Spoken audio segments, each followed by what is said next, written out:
je vais vous dire la vérité. La vérité, c'est que le président Issa Chiroma Bakary a gagné. Et comme ça gêne tout le monde et que les autres ont les armes, l'armée, les institutions et tout pour pouvoir s'imposer par la force, eh bien, il n'accepterait jamais. Parce que... Monsieur le maire Joseph Espoir Billon, bonjour. Bonjour Kevin. Merci de nous recevoir. C'est moi qui vous remercie pour l'invitation, pour l'intérêt que vous m'accordez. Les autorités camerounaises parlent d'une main tendue du chef de l'État depuis la tenue de son discours d'investiture. Est-ce que c'est un narratif que vous partagez? La main tendue du chef de l'État. Le chef de l'État a tendu la main à qui? À ses amis, à ceux qui l'ont soutenu ou à tous les Camerounais? Parce qu'il faut déjà... C'est possible qu'il ait tendu la main. Vous voyez, il y a le ministre de l'administration territoriale qui fait le tour du Cameroun depuis quelques jours, depuis lundi apparemment. Il était dans la Damawa, dans le nord, il était dans l'extrême nord. Et hier, je crois, il était à Douala également. Mais hier à Douala, il a travaillé avec qui? Des communautés proches du Rassemblement démocratique du peuple camerounais.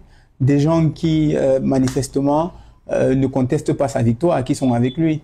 Il n'a pas tendu la main à ceux qui pensent qu'il n'a pas gagné, à ceux qui pensent que la victoire lui a été attribuée par le Conseil constitutionnel, à ceux qui pensent que on devait avoir une commission de recomptage des votes, une commission indépendante qui soit conduite soit par l'Union africaine, soit par l'ONU. Donc le président de la République, en réalité, n'a tendu la main qu'à ceux qui sont avec lui dans le même camp.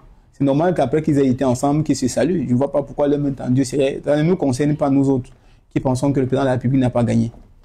Et ces autorités disent que l'élection présidentielle est désormais derrière nous. Oui, puisqu'ils pensent qu'ils ont gagné et qu'ils ont même déjà prêté serment. Je crois que si mes informations sont bonnes, il y a même des rumeurs d'un possible remaniement ministériel qui viendrait. Donc, pour eux, l'élection est derrière eux. Pour nous qui continuons à revendiquer la transparence électorale, nous continuons à espérer qu'un jour, une commission sera mise en place pour que la vérité soit dite. Et à l'issue de cette vérité, pourquoi on va se plier à la vérité, à la transparence? On a proposé plusieurs méthodes qui permettraient à tout le monde de lever toute suspicion de victoire volée. Par exemple, une commission indépendante conduite par l'ONU, par l'Union africaine, ou même par des organisations non gouvernementales au Cameroun. Vous vous souvenez qu'il y a une organisation portée par Maître Ndoki qui avait proposé de faire un travail de suivi et de compilation des votes pour que le moment venu, à la dernière minute, j'ai appris qu'elle est en exil en Côte d'Ivoire. Pourquoi elle s'est sentie contrainte d'aller en exil? Parce qu'effectivement, son travail dérangeait plus d'un. Mais si les gens qui ont gagné, pourquoi ils n'auraient pas envie que les chiffres qu'ils ont, que tout le monde est censé avoir, soient publics et que tout le monde le fasse? Je me souviens d'une sortie, je crois, un point de presse du ministre de l'administration territoriale qui disait que ce n'était pas son rôle. Et, vous vous souvenez aussi? Donc, on ne peut pas continuer à narguer les Camerounais en leur faisant croire que voilà, l'élection est derrière nous, sans aucune transparence possible. Récemment encore, je l'ai cité dans un autre plateau de télévision, le ministre Grégoire Ouna, il avait dit que au RDPC, ils avaient les 31 653 PV. Pourquoi jusqu'à date, ils n'ont pas pris la peine, par souci de transparence, de scanner leurs PV, de les mettre dans les réseaux sociaux pour que le peuple camerounais qui a voté et qui a été en contact de ces PV et de ces résultats puisse en être le juge suprême? Parce que dans toute société humaine, le véritable souverain, c'est le peuple. Le peuple ne va plus peut-être revenir sur les décisions du Conseil constitutionnel, mais au moins ça va apaiser le peuple. Vous croyez qu'il y a une meilleure solution que de décrisper le peuple camerounais en leur donnant les outils de transparence qui permettra à chacun devant sa conscience de reconnaître la vérité? En fait, c'est celui qui cache quelque chose qui n'a pas besoin de transparence.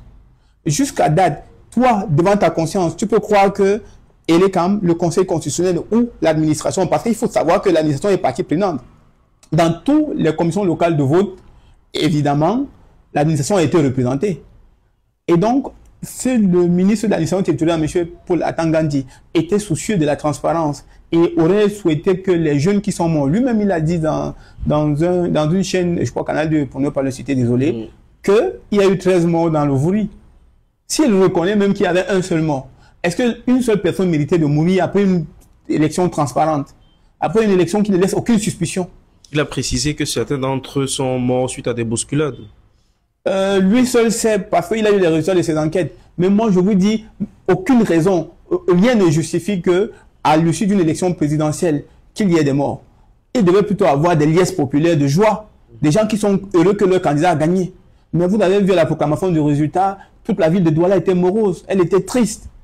C'est clair que le président Paul Biya a perdu officiellement dans la ville de Douala. C'était normal que les gens soient tristes. Mais à quel moment vous avez vu des liesses de joie? À quel coin du Cameroun? Je vais vous dire la vérité. La vérité, c'est que le président Issa Chiroma Bakary a gagné. Et comme ça gêne tout le monde et que les autres ont les armes, l'armée, les institutions et tout pour pouvoir s'imposer par la force, eh bien, ils n'accepteraient jamais. Parce que, vous savez, la politique a ceci de particulier, c'est qu'on a des opinions divergentes. Les soutiens de Paul Biya pensent que Paul Biya a gagné. Ils ont le droit de le dire. Les soutiens de Chiroma, comme moi par exemple, je pense également que Chiroma a gagné. Qu'est-ce qui devait nous départager? Une méthode transparente qui met en place tous les éléments nécessaires pour qu'il n'y ait plus de suspicion. Mais eux, ce qu'ils ont pour nous empêcher d'avoir des suspicions, c'est le fouet, c'est les menaces, c'est la prison. Et pour les moins chanceux, autant pour moi, c'est la mort. Voilà la démocratie camerounaise. Voilà ce à quoi elle se résume. Si nous n'acceptons non pas ça, parce que moi je ne vais jamais accepter un résultat qui ne peut pas se démontrer.